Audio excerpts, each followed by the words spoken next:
Okay, so we're doing mini project 3. I put a couple different samples of actual, they're probably oil painting, but we're gonna do acrylic, and you get a pick. So this is my sample from last year with the red pencil. This year I wanted to do a different one, so we're gonna do the yellow pencil. So the first thing you're gonna do is I cut the acrylic oil paper in half, thanks, and you're gonna sketch it out. I don't want tons of detail, just basic areas to outline where I'm gonna paint what. So yellow part, wood part, lead, metal, okay? This is the palette.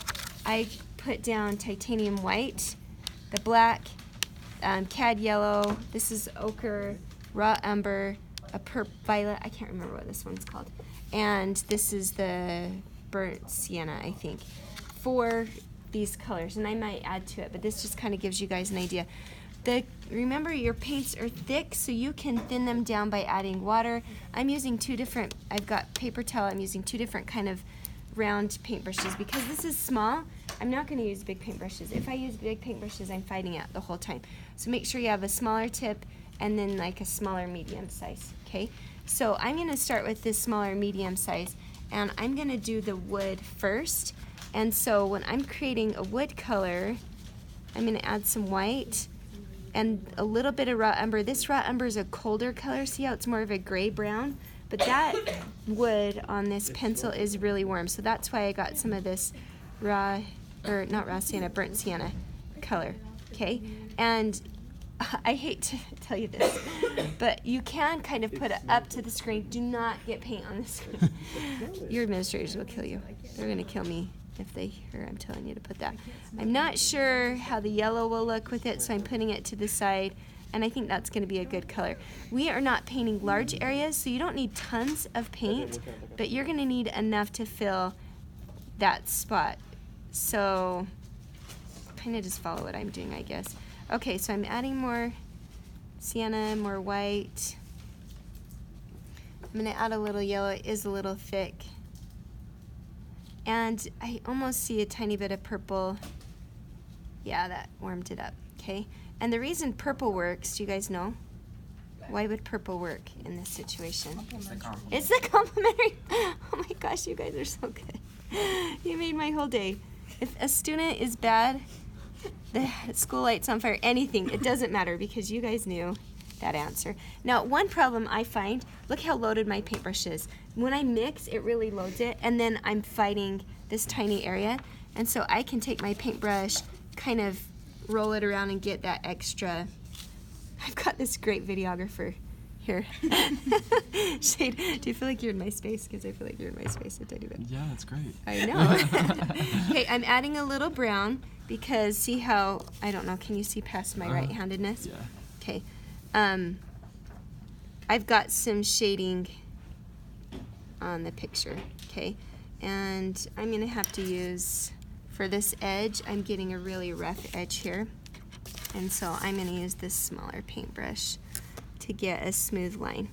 And I'm not too worried about this smooth edge. I want it to be as smooth as I can get, but I'm gonna take, when I paint the background, and I can clean up. Oh, blasted, I had that brown. I'm gonna pick that up. And these colors are very similar to skin tone colors with the wood. So if you guys, for your final project, if you decide to do a face, similar colors that I'm using. So now I'm creating a darker shade, and all I'm doing is recreating the colors I already used and not adding as much white, okay, for this shaded area. And you want it to, I'm gonna tip this a little bit. See how I kind of go back and forth? My tip's really loaded with paint. That can help. This texture of the canvas gives you a rough edge sometimes, and you can avoid it that way. This is actually a little darker, so I'm adding more brown, more purple. I really like to see the brush strokes. If that's not your style and you like it to be smoother, you can smooth it out past what I've done, okay? Okay, I feel like that's fairly close. It's not exact, but I'm happy enough, okay? So I'm going to keep these colors on my palette because this side where the yellow is, I want to add some of those darker colors. So now I'm going to go to my yellow, and I'm going to rinse my paintbrush at this point because I don't want to, sometimes what happens if you keep mixing on top, you're creating the same color and fighting it instead of starting new, and I want to start new here. So ochre yellow is my very, very favorite color to paint with. I think every painting I've ever done, I've used ochre. I think it isn't a super attractive color by itself, but it mixes so awesome that I use it all the time. Okay, so this color looks pretty good to me. I'm mixing just to tone it down so it's not so bright, some of that wood color, and yep, I love it. Do you guys love it? Mm-hmm. I want you to be like, oh my gosh, that's awesome. So pretty, Miss Harris. My audience isn't as excited as I want them to be, except for Shay. Okay, so I do have some light areas along this edge, and sometimes I'll just pick up the color off the palette and mix it right. I don't do it often, but so this is the color I've already mixed, and then when I want to lighten it up, I can just pick up a little bit of white, and I'm running it along this edge.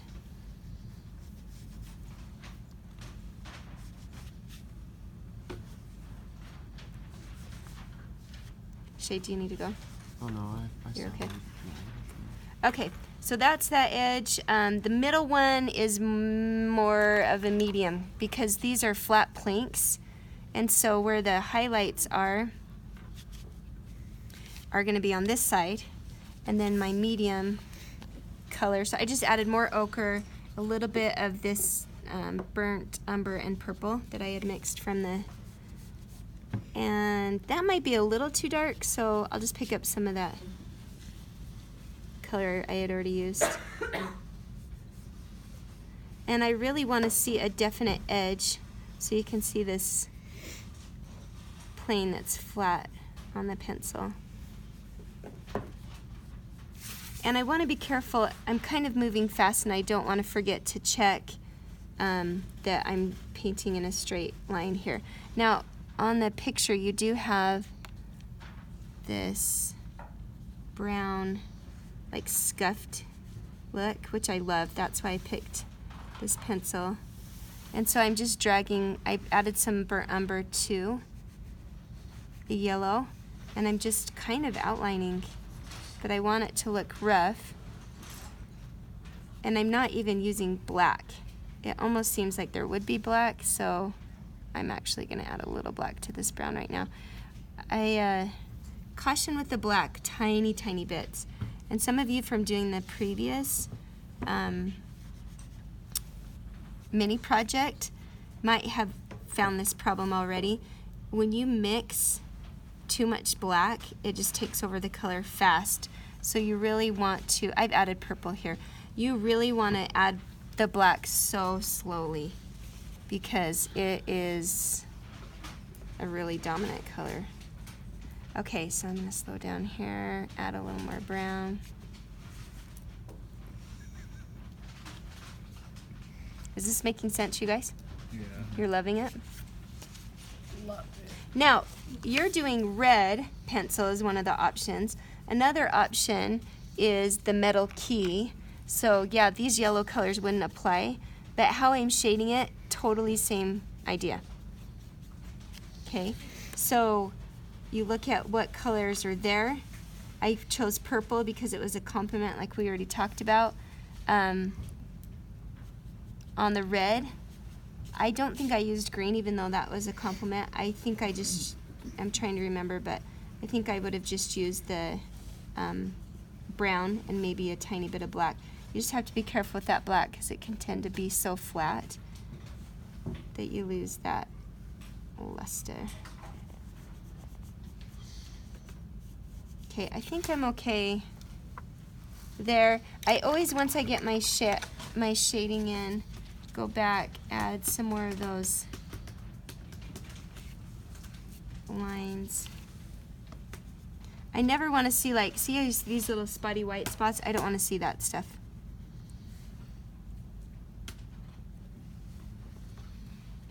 And I want this edge to be darker. Now I'm gonna go in and just create like tons of contrast, lights and dark values. Now I'm gonna go back and add some more highlights. When I paint, I don't know if you guys are this way, but when I paint, I feel like I have enough highlights, and when I go back, I always add more. I never have done enough the first time, because you really want that to pop. Okay, let's do the tip, the lead.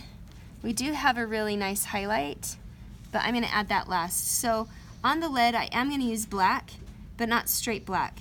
I wanna warm that up because this is a very warmed colored painting, so I'm gonna add a little bit of this raw umber, and even if I can't tell, it's there, and it, and it warms it up. Makes it look a little more unified. I hardly ever paint with a color by itself on one spot of a painting, and that's the only time I've used that. So where I have this black, and this is the only like straight black, that would look really weird to have this black spot. So I warm it up with the raw umber, so then it doesn't look weird. Does that make sense, you guys? I learned that when I was in college and I was painting this orange. It had this blue background. This professor walked by, he wasn't even my teacher, and he was like, add, with your blue background, add a little bit of blue to that orange paint. And once I did, it totally tied it in together. So it's a good trick to remember. And I'm just gonna use straight white on top of that highlight. Easy enough? Okay. Okay, now we're just gonna do the last part, the metal. The metal part isn't gray, straight gray, right? When you look at it, what kind of colors do you guys see? What'd you say? Kind of like a silverish and lighter and dark gray. So, silverish, and what other colors do you see in it? Can you see any others? There's some warm colors. You guys see warm colors? It's almost like, I don't want to say peach, but some really warm tan colors in there. Do you see it? Yeah. Are you just saying that, Lexi? No. Okay, so I'm gonna mix a gray, and then I'm just gonna pull a lot of the colors we've already mixed as I paint. I'm just gonna use this small one because it seems to be working fine. And this actually turned out green, and I don't want it to look green. And the reason why is when you mix black and yellow, it does tend to make a green. So I'm gonna add some brown, and that will ungreen that cookie color. And I think what I'm gonna need is more burnt, or raw sienna. Okay, there we go. This is just like a base.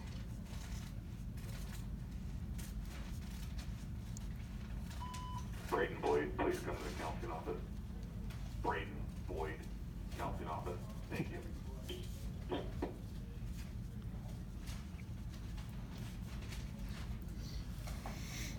I've got this nice dark edge, and then it really lightens up, so I'm going to pull lots of white.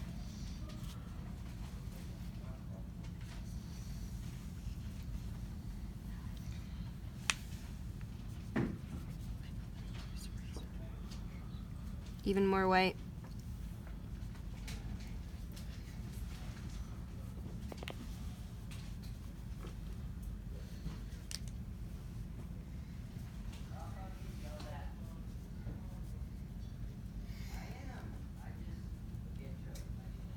So did I use a lot of gray, you guys?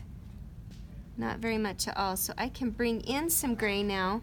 I'm just taking what was on my paintbrush and mixing it into some black. And then I need to add some more over here. And notice how I'm painting with this curve. I don't want to paint it straight because this object is very rounded. And if I do that, then I lose that contour feel of the rounded.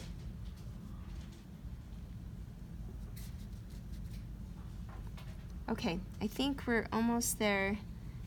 Do you guys want me to show you how to do the background? No, I think we're good. Okay.